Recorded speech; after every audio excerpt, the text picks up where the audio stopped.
Hey guys, today I want to talk about books that are being released in 2021 that I am excited to read. I didn't do this last year. I was just new to BookTube and have never really paid attention to what books are coming out. But I thought I would, take a look this year, and I am really excited about some of these.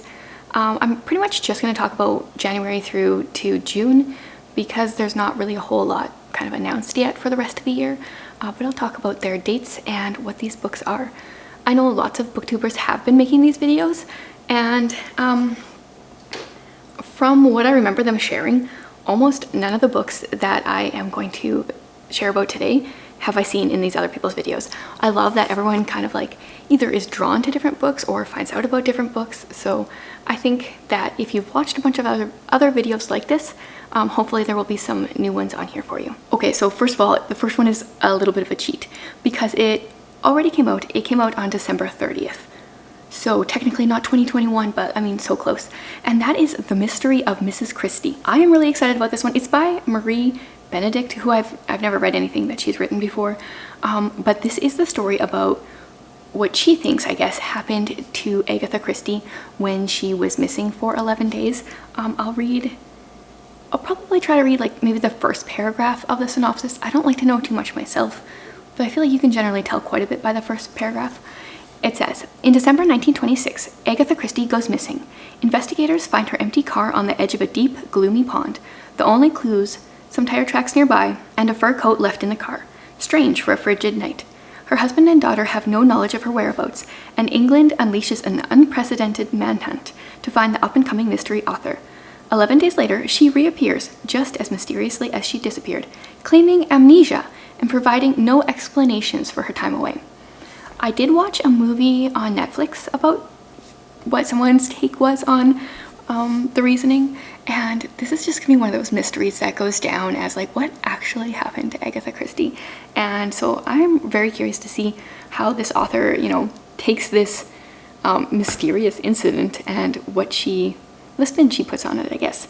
I have already requested this one from my library, but it will probably be a while before it comes in. Okay, this next one's coming out right away, and it's called Just Like That by Gary D. Schmidt. Now, he has written quite a few middle grade books that I've enjoyed, and the books of his that I've enjoyed the most are Wednesday Wars and the companion novel, which is called Okay for Now. They deal with kids in grade 1 and grade 7 and 1 in grade 8, and this is following one of the, this girl is in there. So this must be a companion novel to those novels. It says, following the death of her closest friend in summer 1968, Meryl Lee Kowalski goes off to St. Helene's Preparatory Academy for Girls, where she struggles to navigate the vulnerable boarding school's traditions and social structure heavily weighted towards students from wealthy backgrounds. In a parallel story, Matt Coffin has wound up on the Marine coast near St. Helene's with a pillowcase full of money lifted from the leader of a criminal gang, fearing the gang's relentless destructive pursuit. I don't know, I think I must have read a different summary somewhere, because from what I remember, or maybe I just made this up in my head, I'm not sure, but the death that this girl is reeling from is actually the kid that the first book was about, but it actually doesn't say that in here at all, so now I'm kind of second guessing myself. But yeah, so Gary D. Schmidt, it's been a few years since he came out with a new book, and I'm so excited for that one. Then an author that I just read, I read 2 books in December from, but had never read before, is B.A. Paris, and I think she's a woman. Yes, she's a woman. She has a book coming out January 7th. It's called The Therapist. When I read the synopsis, it didn't sound like the most interesting of books. It kind of sounds a little bit like, been there, done that kind of thing. But I do feel like I have been really intrigued by her writing, so I will probably pick this up and at least give it a try. So it says, when Alice and Leo move into a newly renovated house in the Circle, a gated community of exclusive houses, it is everything they've dreamed of, but appearances can be deceiving. As Alice is getting to know her neighbors, she discovers a devastating secret about her new home and begins to feel a strong connection with Nina, the therapist who lived there before. So, I don't know. It doesn't... The description doesn't really just get me, but I'm definitely willing to give B.A. Paris a few more tries because I really enjoyed her behind closed doors. Then Kristen Hanna is coming out with a new book called The Four Winds. This is being released on February 2nd. Kristen Hanna, I don't know, she writes historical fiction. It's generally not like completely my genre, but this one sounded interesting because it takes place during the Great Depression. It says, Texas, 1934. Millions are out of work and a drought has broken the Great Plains. Farmers are fighting to keep their land and their livelihoods as the crops are failing, the water is drying up, and dust threatens to bury them all. One of the darkest periods of the Great Depression, the Dust Bowl era, has arrived with a vengeance. In this uncertain and dangerous time, Elsa, like so many of her neighbors, must make an agonizing choice: fight for the land she loves or go west to California in search of a better life.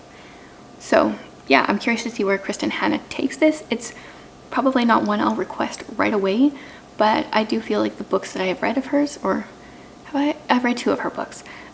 She is a really good writer, not necessarily always my style, but I would like to try this at some point. Then we have Muse by Brittany Cavallero.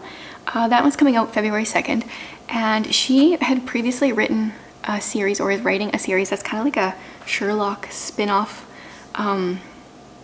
Totally blanking on the name of the first book, A Study in Charlotte. And I thought the books were okay. Like, I'm willing to give her a try as an author. So this is called Muse, and it says the year is 1893, and the war is brewing in the first American kingdom. But Claire Emerson has a bigger problem. While her father prepares to reveal the mighty weapon he's created to showcase the might of their province, St. Cloud, in the World's Fair, Claire is crafting a plan to escape. Claire's father is a sought-after inventor, but he believes his genius is a gift granted to him by his daughter's touch.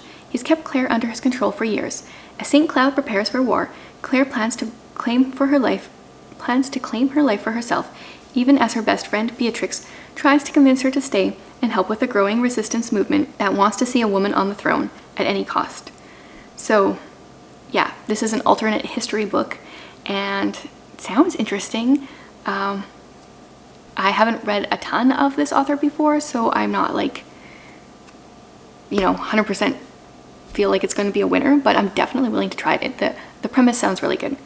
Then on March 2nd, we have Rescue by Jennifer A. Nielsen, and she writes middle grade or sometimes like YA historical fiction, and the ones I've read of hers are just like perfect. So this is Rescue.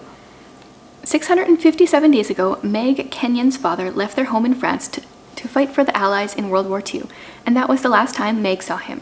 Recently, she heard he was being held prisoner by the Nazis, a terrible sentence from which Meg fears he'll never return.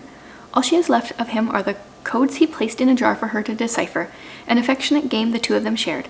But the codes are running low, and soon there'll be nothing left of Papa for Meg to hold on to at all. So anytime there is, well, first of all, Jennifer A. Nielsen has like proven herself to me, but anything with like codes and puzzles and mystery, like I'm so there. So I think this will be a really good one. I'm really hoping so. Then also on March 2nd, this is another author that I've only read one book by. This is Allie Carter. She wrote I'd Tell You I Love You, but then I'd have to kill you. I read that one and it was okay. But this is called Winterbourne, Home for Mayhem and Mystery. This is actually book 2 in a series, so I'm really curious to get book 1 out. But this is a middle grade mystery book, and I actually even just read like the first, it's not even like the beginning of the synopsis. It says 5 orphans, 2 sword-wielding vigilantes, 1 mansion, no rules. I don't know, anything with orphans just totally gets me, and this sounds fun, so I'm going to try to request the first book, and then hopefully it's good and read the second. Then the next one is Namesake by Adrienne Young. She wrote Fable, which I just read, like, I think in November, and to be honest, it's 100% the covers that have gotten me into these books. So the first one is like, our main characters are pirates, but there's like some fantastical elements going on, and I think it's just a duology. So first was Fable, and then his Namesake, and I thought Fable was, I think I'd probably give it about 3 stars, kind of mediocre, but I don't know guys, I totally got sucked in by the cover, and I'm curious to see, because it's just a duology, I'm curious to see how it ends. If it was a longer series, I might not continue. Then I'm really excited about this next book. Coming out on March 30th is 10 Words to Live By, Delighting in and Doing What God Commands by Jen Wilkin. It's been, I think, quite a few or a few years since she came out with a new book, or maybe I just haven't kept up with them. But I really enjoy Jen Wilkin. And so this is all about, she reminds readers of the life-giving power of God's perfect law for the believer.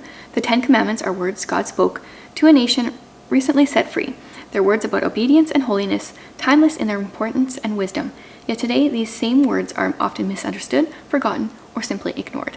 And so I want to read this one. I'll probably buy it as soon as it comes out, I'm thinking. My favorite Jen Wilkin book is definitely Women of the Word. That's a really good one for learning to study the Bible. Okay, the next one is Aftermath by Terry Blackstock. This is coming out on May 11th. So I'm pretty sure Terry Blackstock only writes like mystery, suspense / Christian with some romance kind of things. I just kind of stumbled all over that. So this one says, a devastating explosion. 3 best friends are at a venue just to hear their favorite band, but only one of them makes it out alive. A trunk full of planted evidence. When police stop Dustin with a warrant to search his trunk, he knows it's just a mistake. He's former military and owns a security firm, but he's horrified when they find explosives and he can't fathom how they got there. An attorney who will risk it all for a friend. And I'm assuming this is the part where the woman comes in. I feel like Terry Blackstock, she writes Christian romantic suspense, but I feel like she does it quite well. There's often really grounded gospel-centered faith in there, and the mystery and suspense part is a huge part of it. It's not just physical attraction like is often in Christian romantic suspense. So I'm excited. I'm pretty much just ready to pick up any new book that she puts out. Okay, and coming out on June 1st is On the Cliffs of Foxglove Manor by Jamie Jo Wright. I haven't even read Jamie Jo Wright's newest book that came out in September.